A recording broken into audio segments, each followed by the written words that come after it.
Next, we have Michael G. He is candidate for 9th District Senate, Georgia 9th District. All right.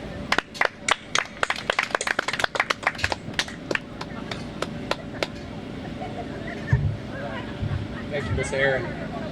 Well, y'all, my name is Michael Gargiulo. Some of you all may know my former boss, Senator Colton Moore. I was the chief of staff for him for the last 5 years. Let's see if we can get this a little better. Is that better for our folks there in the back? Yes, sir. All right, great. My name is Michael. I've been at the Capitol now for the last 8 years. I've run 3 campaigns, all for the most conservative legislator in our state. I thank you, Miss Aaron, for having us out. Mr. Roy, I'm just going to take this actually, for inviting me as well. But Senator Moore and I, we're the youngest folks in the Senate, in the Georgia Senate, and it's sad to see how we've gotten here. It's sad to see what's going on. I'm 30 years old, 32, excuse me. Senator's 30 years old, and we believe in a freedom here in Georgia that's kind of just different than what the legislature is giving us. We've got a wide open border. There's now 1 million illegal immigrants in our state. We've got our school systems. We've got stabbings. We've got overdoses in Gwinnett. So I'll represent pretty much from Lilburn all the way over to Lawrenceville and Grayson, and then the eastern side of Loganville. So if the Gwinnett side of where we're working with right now, but the lady that I'm running against is she's the second in command of the Democrats in the legislature. So she's a very influential Democrat in our state. We definitely don't see eye to eye on really much in terms of life, in terms of religious liberties, in terms of freedom, in terms of our borders. So, yeah, I agree that we're in trouble. I wish there was there's 200,000 people in our Senate district, in every Senate district, and why nobody else is stepping forward, I don't know. She would have run unopposed had we not stepped up, had I not stepped up, and that's just not something I was about. I don't know what you all find the most important on the ballot this year, but getting President Trump in there is certainly a start. But that's a part of it. That's not all of it. The real issues here in Georgia are happening at the state level. This is why your state representative, your state senator, these are the most important candidates you can vote for when you vote this election. They're the ones who vote on state laws that make a difference in terms of what we're doing for our borders. How many people think our borders have gotten better here in Georgia in the last 4 years? Yeah, so anybody remember that ad Governor Kemp had about, rounding up criminal illegals with the shotgun, and all that? Anybody remember that? Yeah, I don't know what happened to the truck. We got a bolo out on it though, so if anybody sees it, let us know. But when you got 1 million illegals in our state, God tells us to love everybody. God tells us to love the criminals. God tells us to love the people who don't necessarily follow the law. We're supposed to be there for them. And I love all people. My family was, I'm Italian. A couple generations ago, they came over from Italy. My mom's Irish, and I believe in people coming to America for a better life, maybe freedom or a way of life here that they're attracted to. But we got a problem, and it's not just at the federal level. So everybody, when they talk immigration, we just point the finger at Biden and we call it a day. That's the worst thing that we can be doing. Right now in Gwinnett County, Walton to a lesser extent, but in Gwinnett County, we removed 287G. Is anybody familiar with 287G, Immigration's Customs Enforcement Program? So if somebody gets arrested, right now there's no check of that person on whether or not they're a lawful citizen anymore in Gwinnett County. That program, as of May 1st, is now required based on the governor signing into law HB 1105. So what this does is it requires all law enforcement agencies in our state to have a citizen check through 287G. Before Kibo Taylor, our sheriff out in Gwinnett County, removed this program, the Gwinnett County Jail had more encounters with illegal immigrants than any other jail in the country. Okay, I just want you to let that sit for a moment. We have more human trafficking going through Gwinnett. We have more illegal immigration going through Gwinnett than literally any other place in the country. And you can say, well, how is this so? How is some county in Georgia the epicenter? How is Atlanta's the number 2 destination east of the Mississippi for illegal immigration? The number 2, because everybody that's being shipped and trafficked up to the Northeast, they come through Atlanta. So they cross the border, then they make their way, east basically, and they come to Atlanta, and we're not doing anything to stop them. We're not doing anything once we detain them here. We're not deporting anybody, unfortunately. And this is something that Senator Moore and I have worked on for years, and it seems like nobody at the state level is listening. So that's a part of the reason why I'm running. The senator I'm running against, she won't even be in the room for the prayer and the pledge. So, when we're down at the Senate Capitol, at the state Capitol, and we're doing our, openings and intros for the day, her and about a posse of 5 other liberals will get up and walk out of the chamber routinely. So they don't even hear, what few words of God are blessed over the place, they don't even hear them anymore because they're walking out, they're turning their back on us as a state, they're turning their back on the Lord, they're turning their back on the pledge. We can't even get up and say the pledge anymore as a legislature because people are purposely walking out. I have a problem with that. Put all your other policies aside, I have a problem with that.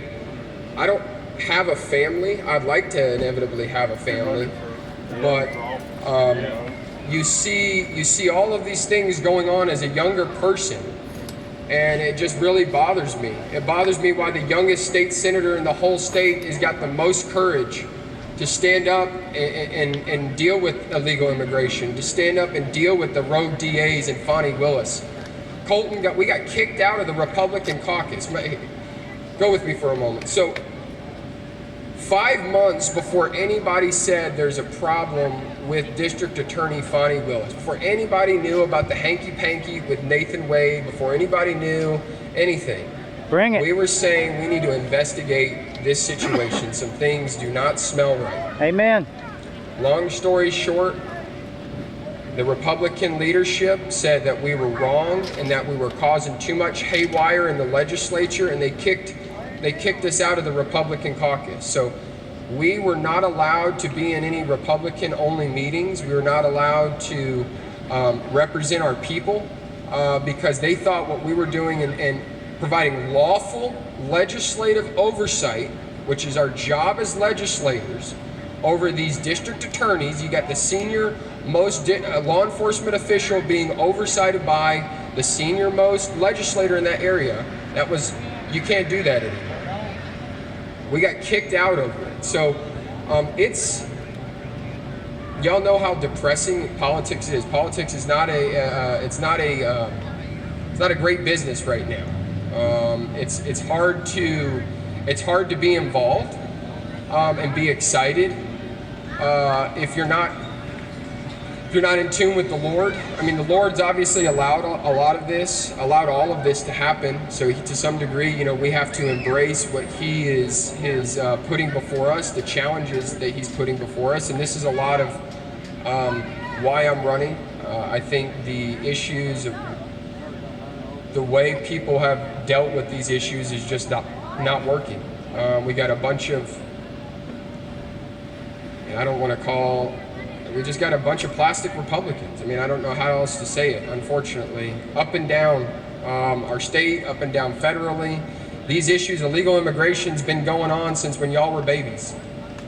You go back to even before that, Operation Wetback, when back in the 50s and 60s when illegal immigration was going on back then and they were trying to deal with it. I think we got a big problem here in Georgia with our inflation. We have a 5.5% income tax. I want to do away with it. I want to get rid of it completely.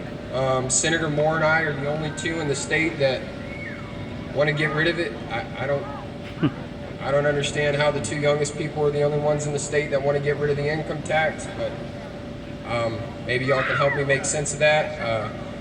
We got inflation at pretty much an all-time high, at least in our lifetimes. So we got a $16 million state surplus. The state of Georgia took in $16 billion last year from taxes from us, right? The most we've ever taken in the history of the state of Georgia. And take a guess how much they reduced our state taxes by. 0.1%. 0.1. It's a joke. Does that make any sense to anybody? Please help me. You got the most tax money and like 0.1. It's going to take 54 years to get rid of our income tax at this rate. And we did 0.1% every year. And you know, half those years are probably Democrat governors going to be in there. So, you know, whatever you do put in there is going to be reversed unless you get rid of it. So between secure borders, lowering our taxes, better schools. I know Walton County school system, and we have a school resource officer program in Gwinnett County. So it's a little bit different in every county about how they manage that. The school resource officers are actually, there's actually more state oversight of them than county oversight. So your county commission doesn't necessarily have influence over them in that way. I think we've got a lot of poor parenting going on in our schools. That's why we got all-time high disciplinary problems. That's why we got all-time high drugs and overdoses in our schools. The students are struggling.